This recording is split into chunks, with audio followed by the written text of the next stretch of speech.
오늘 함께 나누실 은혜의 말씀은 신약성경 누가복음 24장 1절부터 12절까지의 말씀입니다.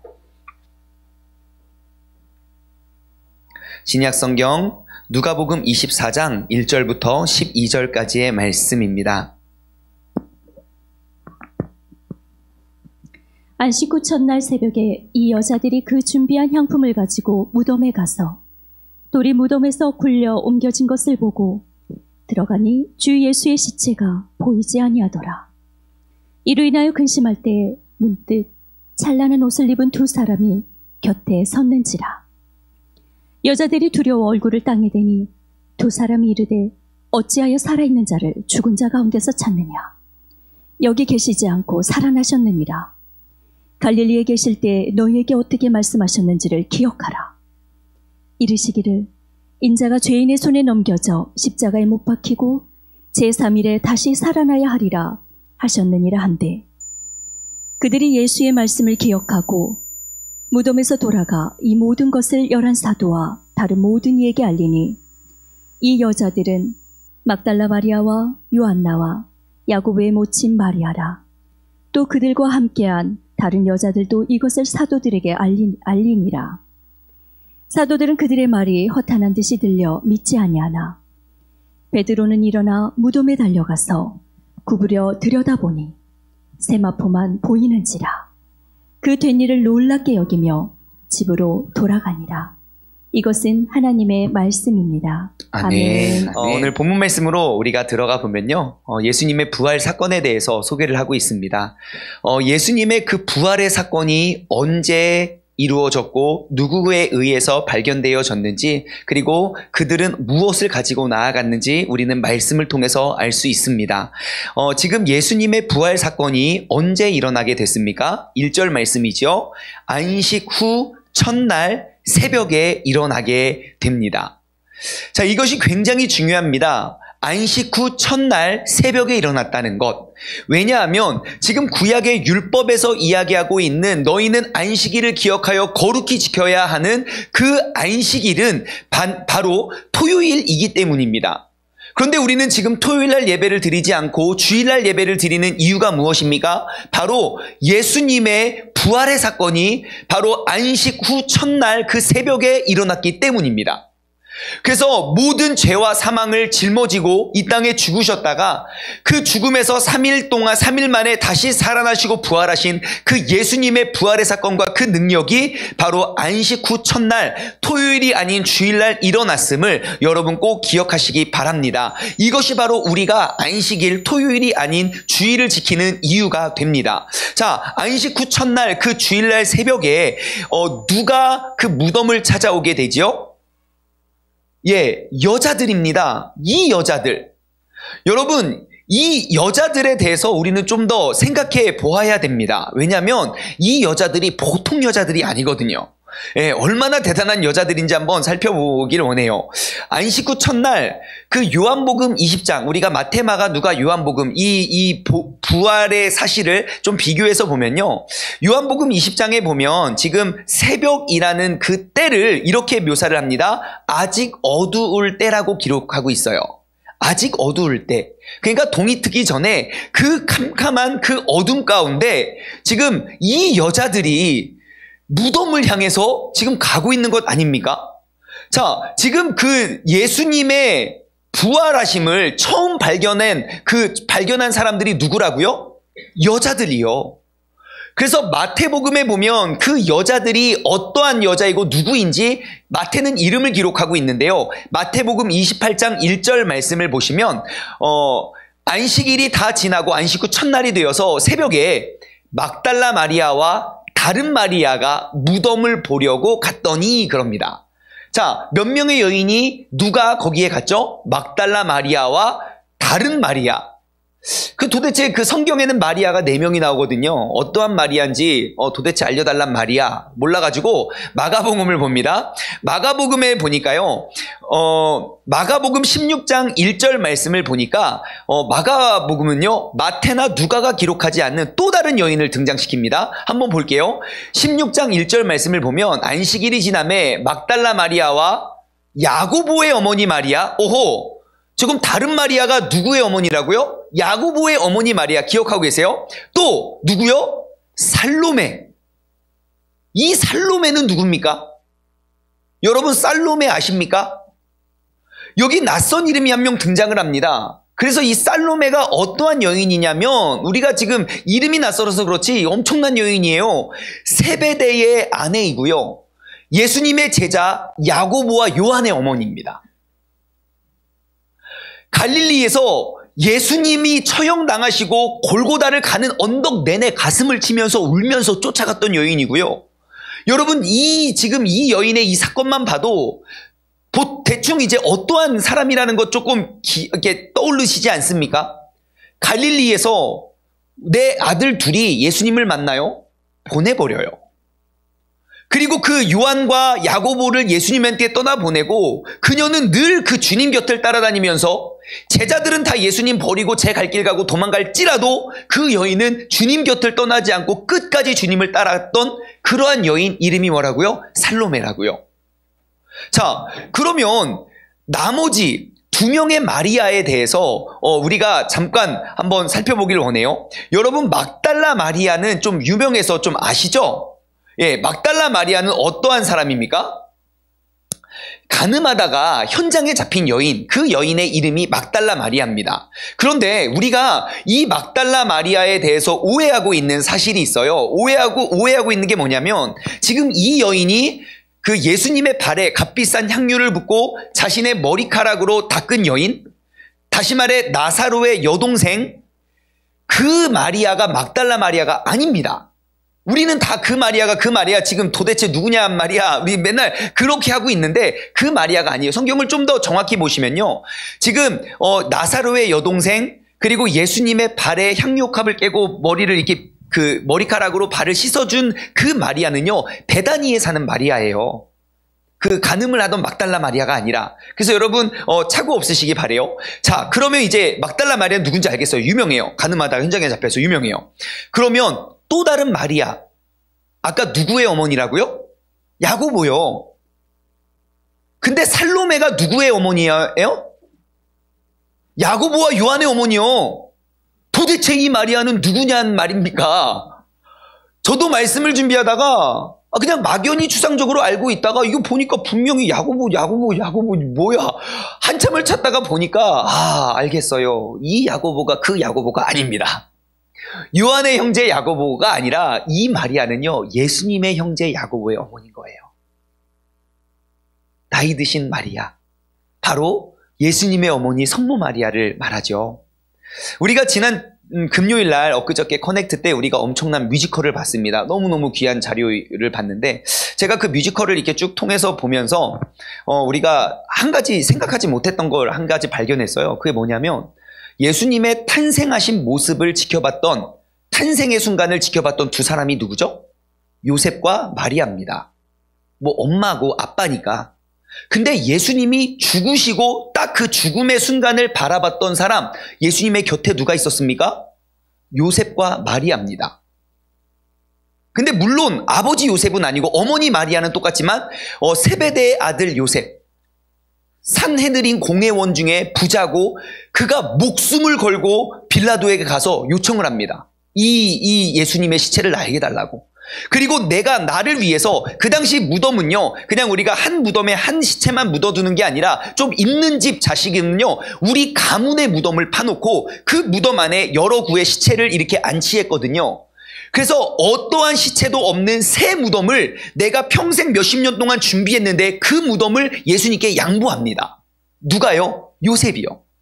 그래서 우리 이름 지을 일이 있으면 여러분 꼭 요셉과 마리아라고 지으면 아주 좋을 것 같습니다. 자, 아무튼 그러한 사실을 우리가 좀 깨닫게 됐고요. 아무튼 이 여인들은요, 정말 대단한 여인들이에요. 왜냐하면 지금 우리가 매일 새벽 예배를 통해서 지금 큐티 본문으로 가고 있지 않습니까? 오늘도 지금 누가복음 24장, 이것도 오늘 큐티의 본문인데요. 우리가 큐티를 묵상을 하다 보니까 우리가 발견하고 깨닫게 되는 그러한 일들이 있어요. 그게 뭐냐면 바로 이 여인들의 행적입니다. 지금 오늘 24장 1절부터 봤잖아요. 근데 23장의 내용을 쭉 읽어보면요, 23장 27절 십자가를 지고 오르시는 그때에 예수님을 따라가는 여인들이 있어요. 한번 볼까요? 또 백성과 그를 위하여 가슴을 치면서 슬피 우는 여자들. 여러분, 가슴을 치면서 슬피 우는 여자들의 표정과 목소리는 어땠을까요? 절대 그렇지 않아요. 예수님 죽는다고 아마 그렇게 엄청 내가 예수님 뒤따라가는 걸 티내면서 따라갔을 거예요. 자, 그리고 49절 보면요, 예수님께서 십자가의 죽음을 당할 때에도 그 곁에는 누가 있었냐? 예수를 아는 자들과 갈릴리에서부터 따라왔던 여자들도 다 그 일을 보고 있었다는 거예요. 예수님이 잡혀갔을 때나, 예수님이 십자가 골고다 언덕에 오르실 때나, 죽으실 때나, 이들의 용기는 여기서 그치지 않습니다. 23장 55절 보면요, 갈릴리에서 예수와 함께 온 여자들이 뒤를 따라, 그러니까 그 세베대의 아들 그 요셉의 뒤를 따라서요, 예수님의 시체를 어디다 두었는지 무덤까지 쫓아가서, 그 밤에 무덤까지 쫓아가서 예수님을 안치하는 걸 보고 돌아갑니다. 주님을 열심히 티내면서 쫓았던 베드로, 하지만 주님 잡혀갔을 때 도망가고 배반한 베드로랑 너무 상반된, 대조되는 모습 아닌가요? 여러분, 누가복음 22장 54절 보면요, 베드로도 예수님 곁에, 예수님 잡혀갔을 때 멀찌감치 쫓아가요. 예수님을 잡아 끌고 대제사장의 집으로 갈 때 베드로가 멀찍이 따라가요. 근데 멀찍이 따라가다가 어떤 일이 발생합니까? 한 여종이 그를 고발해요. 저 예수님 제자 아니야? 또 봤는데? 확실한데? 베드로가 3번이나 부인합니다. 아니야. 자리를 옮겼는데 또 그곳에서 아니야. 자리를 옮겼는데 또 사람들이. 그러니까 3번째 부인할 때는 예수님을 아주 저주하면서 입에 담지 못할 욕들을 막 폭언을 하면서 예수님을 저주하고 부인해요. 그리고 예수님이 부활할 때까지 그냥 제 갈 길 갔어요. 부활했다고 이야기를 들어도 믿지도 않았어요. 그게 예수님의 제자들의 모습입니다. 그런데 이 여인을 보십시오. 적어도 이 11명의 제자들보다 더 훌륭한 신앙의 자세, 더 훌륭한 믿음을 보여주지 않습니까? 아마 여기서부터 나온 말이 있습니다. 아들 낳아야 다 헛것이라는 말이 여기서 나오지 않았나 그냥 생각해 봅니다. 그러면 왜 베드로는 예수님을 뒤따르는 게 문제가 되고, 이 여인들은 막 가슴을 치고 막 소리 지르면서 티내면서 쫓아가도 왜 아무런 문제가 되지 않는 것입니까? 당시의 여자들, 그 당시에 이 여인들의 증언은요, 정말 법적인 효능이 전혀 없었습니다. 인권도 없고요, 힘도 없고요, 그런 권한도 특권도 없었습니다. 특히 유대 문화에서는요, 더더욱 그러했습니다. 그래서 원래 예수님이 제자를 2명씩 보내서 70문도를 파송하신 이유는, 한 사람은 그 일을 행하는 사람이고 한 사람은 증인이 되라고, 예수님의 능력이 우리가 전달되어지는 것들의 증인이 되기 위해선 최소 2명 이상의 사람들이 필요했거든요. 근데 아무리 많은 여인들의 무리가 따르면서 증언을 해도 증거 채택이 안 됐어요. 그만큼 힘이 없고 연약하고 낮고 천한 존재가 그 당시 문화의 여인들이었어요. 그래서 성경을 보실 때 이 사람을 계수할 때도요, 여인과 어린아이와 노인들은 거의 세지도 않았다니까요. 그러니 아무리 많은 무리가 따라도 이 여인들은 존재감이 없는 거예요. 그런데 한번 보십시오. 이 여인들은요, 아무도 인정해주지 않아도, 아무도 알아주지 않아도 묵묵히 꿋꿋이 주님을 따르고 주님 곁을 지켜줍니다. 여러분, 오늘 본문 말씀 우리에게 가져다주는 메시지는 이거예요. 아무도 알아주지 않아도, 아무도 인정해주지 않아도 나는 묵묵히 꿋꿋이 주님을 따르고 주님의 곁을 지켜주는 사람이 되어야 된다고요. 많은 사람들 앞에 보여지고 티가 나고 드러나 보여서 더욱더 열심히 주님을 따르는 것이 아니라, 그렇게 티내면서 주님을 따랐던 제자들도 다 돌아갔을 때, 그 주님 그 모진 고통 당하시고 죽음 당하실 때에도 그 곁을 가슴을 치며 지켜주던 여인들은 이름도 없고 빛도 없던, 존재감도 없었던 그러한 여인들이었음을 기억하시기 바랍니다. 여러분, 오늘 이 시간 예수님께서 부활하신 이날 주님을 따르고 주님 곁을 지켜주던 이 여인이 되지 않으시겠습니까? 결국 이 여인들이 부활하신 그 예수님을 가장 먼저 만나게 되는 사람이 되잖아요. 정말 3일 만에 부활하신 그 부활하심을 가장 먼저 깨닫고 발견하고 증언하는 사람이 되잖아요. 여러분, 우리도 반드시 그 부활하신 예수님을 만나게 될 줄 믿습니다. 그 예수님과의 만남이 부끄럽지 않기 위해서 여러분 주님을 따라가시기 바랍니다. 주님께서 어디를 가시던 주님 가신 그 길을 내가 따라가고, 주님께서 무엇을 하셨던 주님께서 행하신 그 일을 내가 따라할 수 있는 그러한 여인들 되시길 바랍니다. 여러분, 오늘 하루를 돌아보며 계획하며 내가 뒤따라야 할 그 예수님의 행적은 무엇인지 여러분 발견하고 따라갈 수 있는 여러분 모두가 되시길 바랍니다. 이러한 의미에서 우리 교회 청소년 청년부 이름이 뭔지 아십니까? 태그입니다. 태그. 예, TAG 태그. 뜻이 뭔지 아십니까? Teens after God, 하나님을 뒤따르는 청소년. 20s after God, 하나님을 뒤따르는 20대. 30s after God, 하나님을 뒤따르는 30대. 다 태그예요. 예. 그렇게 생각해보면 정말 이름을 너무 잘 줬다라는 생각이 들지만, 제가 지은 이름은 아닙니다. 예, 아무튼 하나님의 뒤를 따르는 여러분 모두가 되시길 바랍니다. 본문 말씀 1절로 다시 돌아갈게요. 안식 후 첫날 새벽이 되었습니다. 그 훌륭하고 위대한 여자들이 뭐를 가지고 갑니까? 준비한 향품을 가지고 가요. 그런데 여기에 눈에 띄는 단어는요, 준비한 향품이 아닙니다. 뭡니까? 그 준비한 향품입니다. 그냥 옆에 있는 거 아무거나 가지고 예수님께 나아간 게 아닙니다. 그 준비한 향품입니다. 그러면 이 향품은 언제 준비됐는가? 한 장만 앞으로 넘기면 누가복음 23장 55절과 56절에 그 향품이 언제 준비됐는지 기록되어 있어요. 갈릴리에서 예수님과 함께 온 여자들이 그 뒤를 따라 그 무덤과 그의 시체를 어떻게 두었는지를 한번 보고, 그 예수님이 안치됨을 보고 돌아가서 향품과 향유를 준비하더라. 그리고 안식일이기 때문에 쉬고 그 다음날 새벽이 맞도록 주님께 나아왔다는 것이죠. 여러분, 죽으신 주님을 만나기 위해 죽으신 그 날로부터 준비한 것입니다. 여러분, 이것이 바로 주님을 만나는 사람들의 자세입니다. 주님을 만나기 위해선 가장 귀하고 가장 소중한 것을 준비하여야 됩니다. 주님을 위한 헌신은 충동적이고 급작스러운 헌신이 되어서는 안 됩니다. 철저히 준비되고 예비된 헌신이어야 됩니다. 이것이 우리가 예배를 준비하는 이유가 되고, 이것이 우리가 헌금이나 또 다른 모든 것들을 우리가 준비하는 이유가 됩니다. 여러분, 한번 점검해 보십시오. 내가 2020년 단 한 주뿐이고 단 한 번뿐인 이 부활 주일을 위해 여러분은 무엇을 준비하셨습니까? 여러분의 어떠한 향품을 준비하여 주님께 가지고 나오셨나요? 누군가는 찬양을 준비했고, 누군가는 영상을 준비했고, 누군가는 계란을 포장했고, 누군가는 꽃장식을 준비했고, 누군가는 음향과 방송실로 봉사하고, 누군가는 주중에 나와서 청소를 준비하고, 누군가는 무엇인가를 그 부활주의를 위해 준비하는 동안 나의 주님을 위한 나의 향품은 무엇인지 돌아보시기 바랍니다. 주님께서 내게 거저 주신 그 달란트, 내가 거저 받고 거저 누리는 그 은혜를 나는 과연 무엇을 위해, 누구를 위해, 언제 사용하고 있는지 돌아보시기 바랍니다. 여러분, 주님을 위해 준비하십시오. 여러분의 시간과 여러분의 재능과 여러분의 값진 향품을 준비하여 주님께 나아오시기를 바랍니다.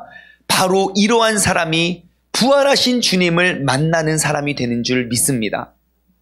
여러분, 우리 교회는 이러한 교회를 꿈꿉니다. 세종중문 가족 모두가요, 각자에게 허락하신 달란트를요, 마음껏 가지고 나와서 마음껏 나누는 그런 공동체요. 제가 지난 3년을 돌아보면서요, 몰랐던 저의 모습을 발견하게 됐어요. 알고는 있었지만 3년 동안 노력하던 모습인데 이제 포기한 게 있어요. 뭐냐면, 여러분 진짜 잘 아시겠지만 저는요, 누군가에게 이렇게 일을 잘 나눠주지도 못하고요. 그리고 부탁은 더 못해요. 차라리 내가 고생하고 내가 힘든 게 낫지. 저 사람 나같이 고생하고 생각할 거 생각하면 막 그게 더 힘들어서 그냥 제가 합니다. 그러다 보니까 이게 일이 쭉쭉쭉 진행이 돼야 되는데 내가 안 움직이니까 멈춰선 일들이 너무너무 많은 거예요. 그래서 지금까지는 나의 이러한 기질을 바꾸려고 노력했는데, 여러분, 제가 지난주에 깨달았잖아요. 모세는 말을 못해요. 그러니까 하나님이 모세에게 말 잘하는 능력을 준 게 아니라 말 잘하는 아론을 붙여주셨다니까요. 그래가지고 제가 그냥 포기할 거 포기하고 선교회 빨리 만들으라고 지금 광고하는 거예요. 전 제가 어떻게 이걸 다 운영하나, 그래서 못한 건데 이제 좀 마음껏 좀 하시라고요. 제가 요즘에 진짜 늘 감사한 건, 굉장히 크게 감사하고 있는 게 뭐냐면, 지금 우리 코로나 특별팀이 결성이 됐습니다. 코로나 사태가 터지고 어떡하지 하고 당황하고 있는 그 순간, 여러분 진짜 매주 우리의 예배의 모습이 멋있어지고 있지 않습니까? 여러분 근데 그거 아세요? 제가 어느 것 단 하나 이것 해주세요 이렇게 준비해야 됩니다. 요구한 거 부탁한 거 한 개도 없습니다. 심지어 무슨 컨셉을 말하거나 이렇게 했으면 좋겠다고도 말 안 했어요. 근데 딱 모여진 사람들이 막 서로들 우리 이거 하자 저거 하자 요거 하자 저거 하자, 이런 칸타타, 여러분 저 제 머릿속에서 저런 거 안 나옵니다. 일단 내가 하기 부담스러우면 남도 부담스럽다고 늘 생각을 하기 때문에 시키지도 않아요. 그런데 막 되잖아요. 이뿐만 아닙니다. 오늘 뭐 드라이브 스루에서 뭐를 나눠줍시다, 지난주에 뭐 또 나눠줍시다, 제 아이디어 하나도 없습니다. 근데 우리 성도님들 각자에게 주신 그 향유를 준비해서 가지고 오니까 얼마나 교회가 더 아름다워지고 행복한지 모르겠어요. 여러분 이게 이들만의 이야기가 아니라 여러분 모두의 간증이 되길 소망합니다. 우리 교회는요, 누가 시키면 하고 안 시키면 안 하는 교회가 아니라 서로들 한다고 해서 막 서로들 주신 달란트를 마음껏 사용할 수 있는 그런 교회 되길 꿈꾸어 봅니다. 여러분 예수님께서는요, 그 준비한 향품이 고가냐 저가냐, 향이 좋냐 안 좋냐 그런 거 묻지도 따지지도 않으십니다. 그 마음과 중심을 보십니다. 우리 모두가 함께 모세와 아론이 되어서 하나님께서 우리 모두에게 각자 허락하신 귀한 달란트, 나의 향품을 미리 준비하여 주님께 올려드릴 수 있는 사람이 되시길 우리 2020년 부활주일에 다시 한번 다짐하길 소망합니다. 자, 본문 말씀으로 다시 돌아가서요. 자, 드디어 이제 여인들이 무덤에 이르릅니다. 마가복음, 지금 누가복음이잖아요. 마가복음 16장에 보시면 이 세 여자 3명이 서로들 하는 그 무덤을 향해 가는 그 세 여자, 살로메하고 마리아하고 막달라 마리아하고 가는 그 여자들의 대화가 기록되어 있어요. 그 내용은 뭐 대충 이런 겁니다. 야 마리아, 왜 마리아? 근데 야 우리 그때 그 돌 무덤 엄청 크잖아. 근데 그 돌 우리가 어떻게 옮기지? 몰라. 어떻게 해? 아니, 그런 것도 준비 안 했어? 그럼 어떡하지? 몰라. 그냥 가. 이런 대화가 거기 기록되어 있어요. 조금 각색을 했습니다. 아무튼, 막 그 캄캄한 그 어두운 막 횃불 들고 막 쫓아가는 거 아닙니까? 제가 그때 알았어요. 주님께 나아가는 나의 발걸음은 완벽할 때 준비하는 게 아니라고요. 조금 어색하고, 조금 부족하고, 조금 못하면 어떻습니까? 주님께 나아가는 그 마음이 더 중요한데. 그래서 그들이 완벽하게 돌을 옮길 만한 장정을 데려가지 않아도 천사가 다 옮겨놨던데요. 우리의 칸타타가 막 화려하거나 멋지지 않아도 이미 우리에게 큰 은혜가 이미 나눠졌는데요. 여러분, 여러분의 향유를 가지고 주님 앞에 나아오십시오. 내가 생각하는 기준이 아니라 나의 정성과 나의 모든 마음을 가지고 주님 앞에 나아온다면 우리는 부활하신 주님을 가장 먼저 만날 수 있는 그러한 귀한 사람들, 어떠한 계획과 어떠한 제자들보다도 더 먼저 그 살아계신 그 주님을 만날 수 있는 우리 모두가 되는 줄 믿습니다. 자, 말씀 속으로 다시 돌아가면요, 지금 이 상황에 3명의 여인이 있습니다. 이제 무덤을 갔어요. 무덤을 갔는데 지금 상황이 어떠합니까? 돌이 열려 있는 거예요.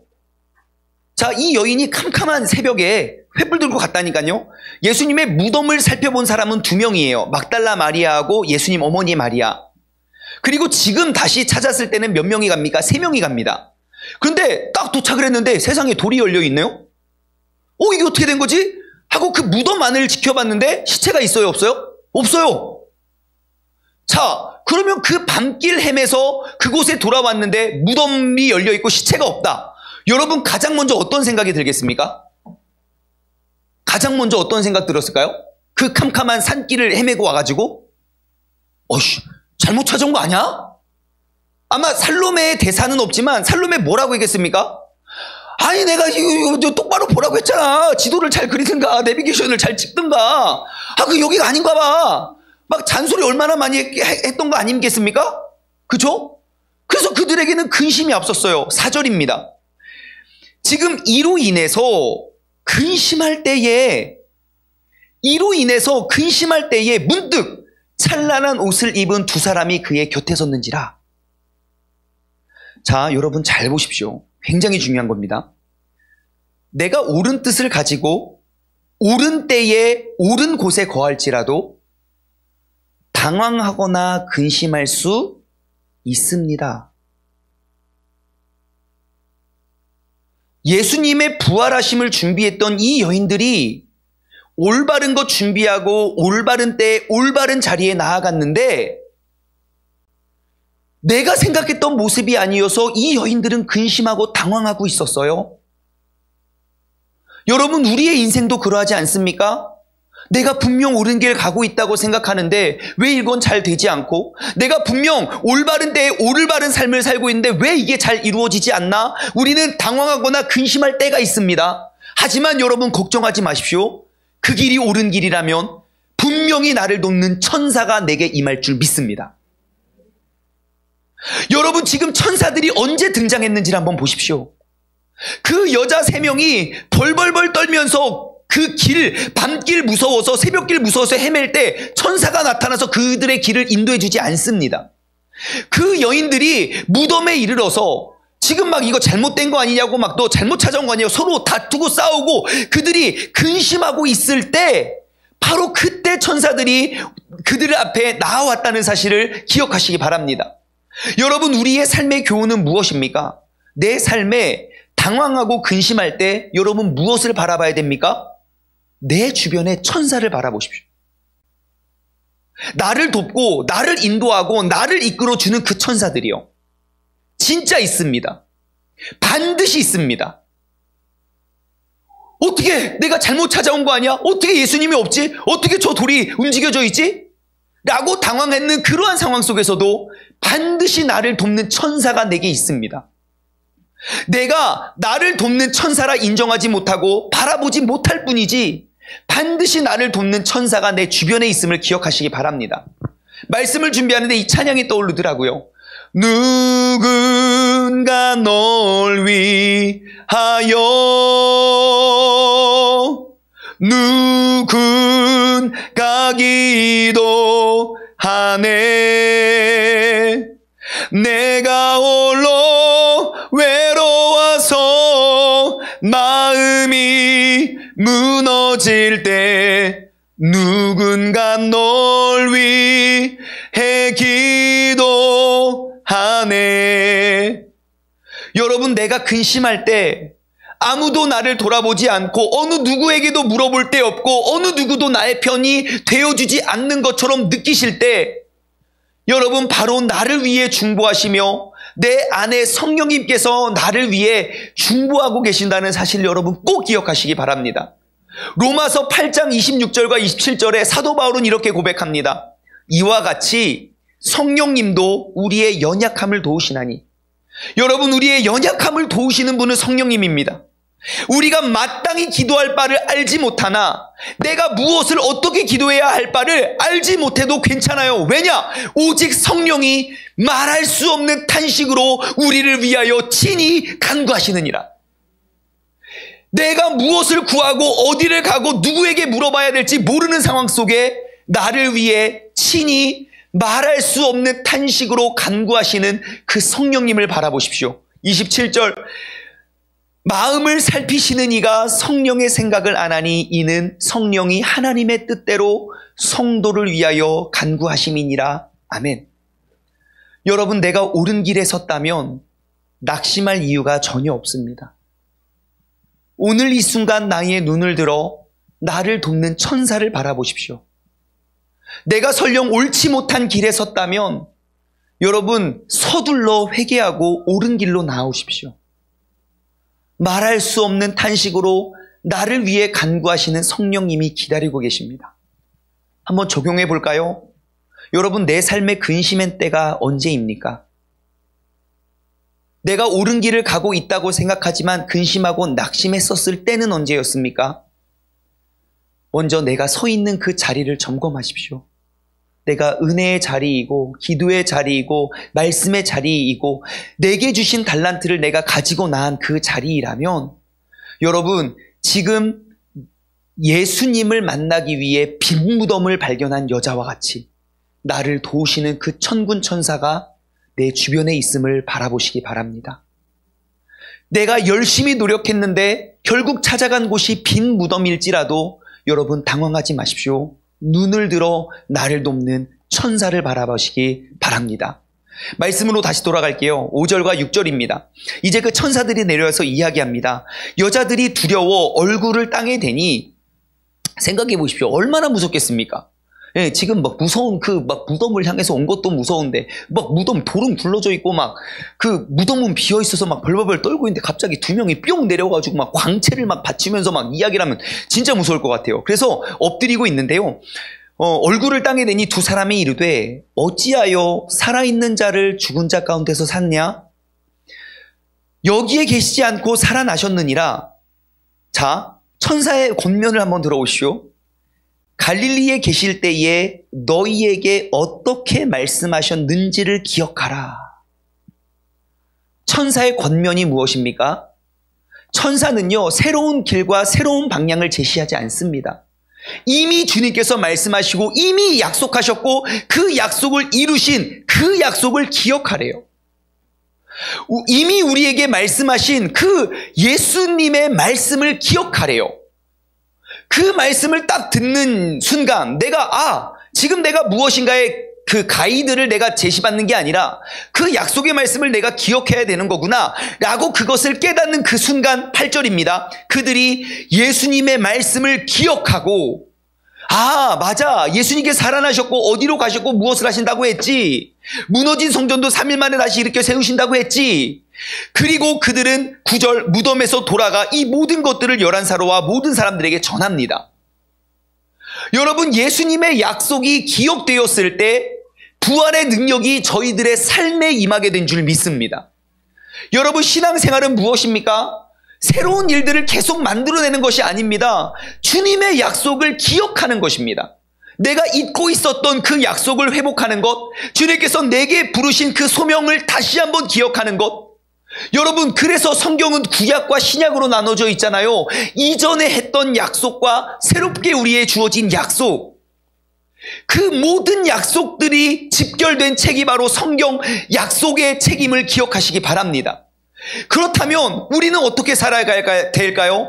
여러분, 우리는 이 약속의 말씀을 붙잡고 기억하는 삶을 살아야 됩니다. 이 약속의 말씀을 보고도 우리가 기억하지 못하면 어떻게 되는지에 대해서 9절과 10절은 이야기하고 있습니다. 무덤에서 돌아가 모든 것을 11사도와 다른 모든 이에게 알립니다. 그리고 났더니 그 여자가 누굽니까? 막달라 마리아, 요한나, 야고보의 모친 마리아, 또 그들과 함께한 다른 여자들. 이제 가면서 여자들이 왜 뭔 일이야 해가지고 여자들이 쭈르 붙었어요. 여러분, 지금 이 장면 속에 여러분의 상상력을 한번 딱 발휘 한번 해보시기 바랍니다. 자, 일단 여자 3명이 모였죠. 예, 우리가 알고 있는 바로 여자 셋이 모이면 접시가 깨집니다. 예, 접시가 엄청 깨져요. 자, 그런데 지금 이 모여있는 3명의 여자는 평범한 보통 여자가 아님을 아시잖아요. 예수님이 십자가를 지고 대제사장에게 끌려가실 때 제자들도 무서워서 다 도망가요. 근데 이 여인들은 어떠합니까? 가슴을 치면서 그러면서 쫓아갔던 여자들이에요. 예수님이 십자가에 달리셔서 그 모진 고통을 당하시고 돌아가실 때 뭐하고 있습니까? 옆에서 지켜보던 그러한 담대한 여자예요. 죽을 때까지 기다리고 무덤에 갈 때까지 그 밤중에 무덤을 향해 나아갔던 엄청난 여자들입니다. 자, 그들이 모여서 부활하신 예수님을 봤어요. 어땠겠습니까? 이 여자들의 걸음걸이가 어땠을까요? 참고로 마리아, 예수님 어머니 마리아는 나이가 많습니다. 추측해보건대 예수님이 33살에 돌아가셨기 때문에 한 40대 중후반에 쯤 됐다고 우리는 봐요. 그 당시는 좀 이렇게 그랬어요. 좀 이렇게 일찍 결혼하고 그랬어요. 14살이면 막 다 결혼하고 그랬어요. 자, 그 어머니 마리아 발걸음이 어땠을까요? 야, 예수님 부활하셨다. 가서 전하자. 그랬을까요? 목소리 톤은 어땠을까요?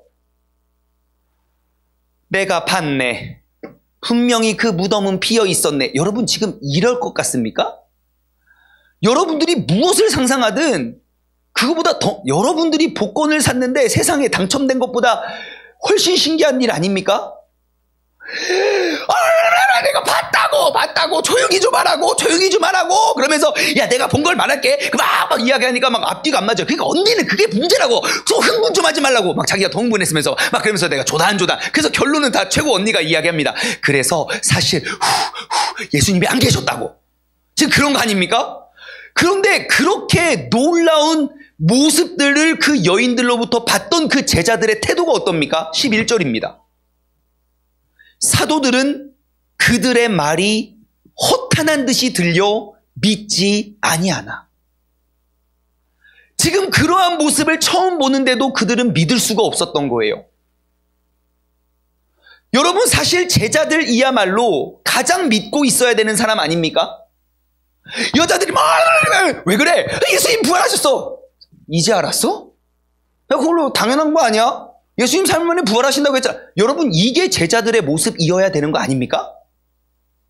근데 제자들은요 그러한 사실 그러한 광경을 보고도 믿지도 않았어요. 왜 그랬을까요? 제자들은 그 주님의 약속을 기억하지 못했기 때문입니다. 분명히 주님께서 이미 말씀하신 그 약속, 이미 주님께서 앞으로 이뤄질 일들에 대해서 제자들을 불러서 하셨던 그러한 약속을 기억하지 못했기 때문입니다. 여러분 우리의 삶을 한번 돌아보십시오. 이렇게 아무리 큰 믿음을 가진 제자들일지라도 아무리 많은 이적과 표적을 본 사람들일지라도 죽은 자를 살리는 것, 물 위를 걷는 것, 보리떡 5개와 물고기 2마리로 대략 2만 명의 사람을 먹이는 것, 그러한 놀라운 일들을 다 봤던 믿음과 경험이 있음에도 불구하고 예수님께서 말씀하신 그 말씀을 기억하지 못하면 아무 소용이 없습니다. 여러분 우리의 삶은 어떠하나요?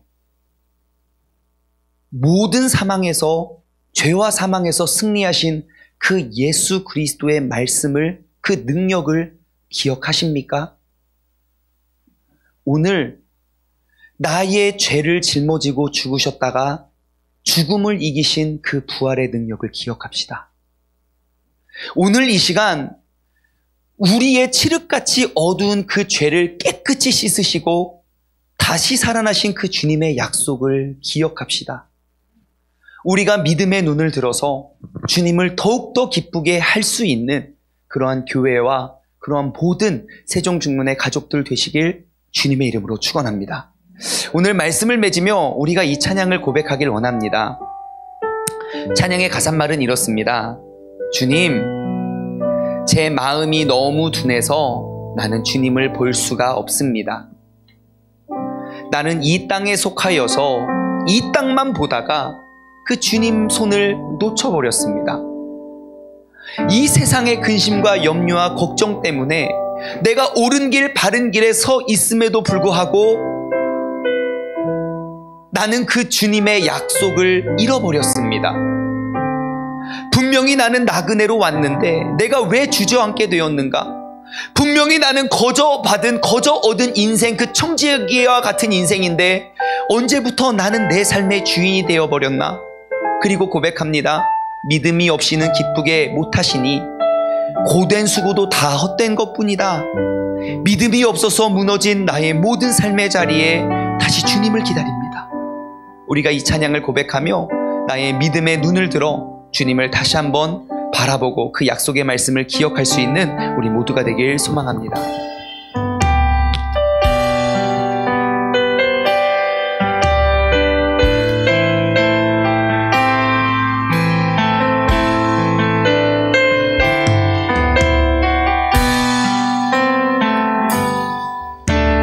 주님, 제 마음이 너무 둔해서 주님을 볼 수 없습니다.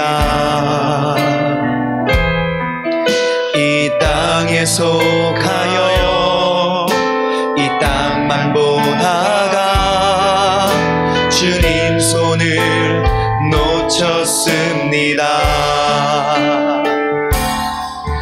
나는 나그네로 왔는데 왜 주저앉게 되었나. 나는 청지기인데 언제부터 내 삶의 주인이 되어버렸나.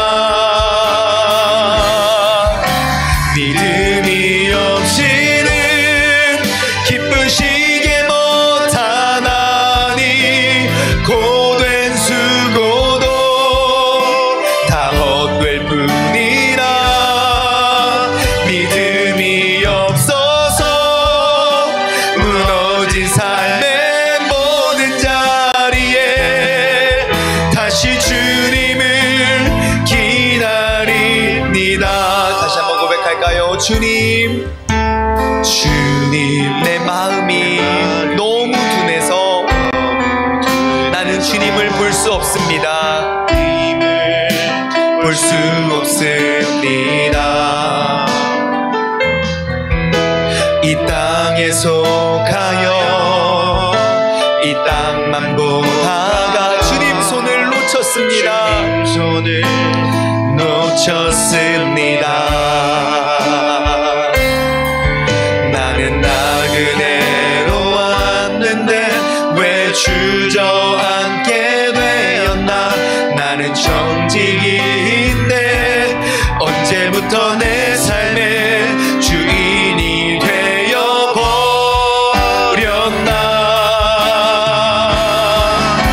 믿음이 없이는 기쁘시게 못한 고된 수고도 다 헛될 뿐이라.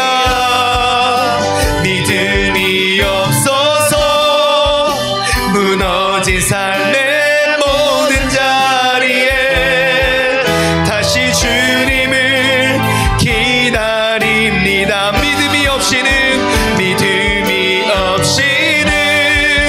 기쁘시게 못하나. 주를 찾는 자 반드시 만나리. 믿음이 없어서 무너진 삶의 모든 자리에 다시 주님을 기다립니다. 이 시간 다 같이 주님께 우리가 부르짖으며 나아가길 소망합니다.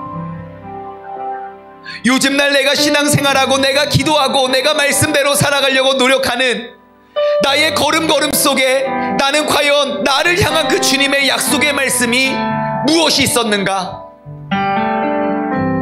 나는 어떠한 향유를 준비하여 주님께 가지고 나아왔는가? 설령 내가 주님을 향해 나아가고 열심히 노력하고 열심히 수고했지만 내 눈앞에 빈 무덤이 펼쳐져 있었을 때, 내가 낙심하고 근심하고 있었을 때 나를 돕는 이 땅에 내려온 그 천사는 과연 누구인가? 나의 신앙과 나의 삶과 나의 믿음을 점검하며 주님께 부르짖으며 나아가길 소망합니다. 함께 기도하겠습니다. 주여, 하나님 아버지 감사합니다. 아버지 하나님, 우리가 주님 앞에 나와 우리가 예배를 드리면서 아버지 우리가 신앙생활을 하면서 주님께서 우리를 부르시고 우리를 세워주신 그 자리에서 우리가 예배를 드릴 때에 아버지 하나님, 나는 그 주님의 약속의 말씀을 붙잡고 예배하고 있는가? 나는 그 주님의 약속의 말씀을 잃어버렸는가? 아버지 하나님, 우리가 돌아보고 우리가 점검하며 아버지 이 시간 다시금 나의 믿음을 돌아보고 나의 믿음의 눈을 들어 그 주님의 약속하심을 바라보고 우리가 나아가길 소망합니다. 우리가 삶을 살다 보면 내가 분명히 옳은 길에 섰고 내가 분명 옳은 길을 따르고 내가 분명 가장 소중하고 귀중한 것을 가지고 주님 앞에 나왔음에도 불구하고 내 무덤이 눈앞에 펼쳐진 상황이 빈 무덤이고 그 돌은 굴려져 있었을 수도 있습니다. 하지만 바로 그때 나를 돕는 천사를 바라보며 바로 그때 부활하신 예수님을 내가 가장 먼저 경험하고 체험할 수 있는 믿음의 사람이 되는 줄 믿습니다.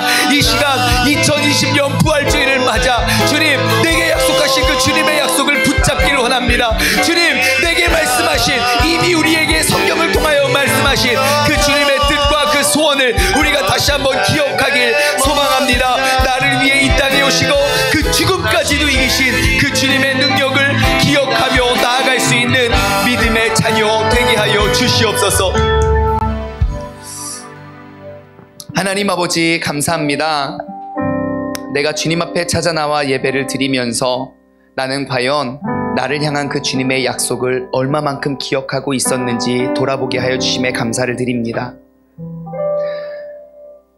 내가 미리 준비했던 향유를 가지고 내가 그 밤에 용기 내어 찾았던 그 무덤을, 그 새벽부터 주님을 만나고자 하는 그 열정을 가지고 찾아 나왔지만 내 눈앞에 펼쳐진 상황은 빈 무덤이었고 돌려진 돌뿐이었습니다.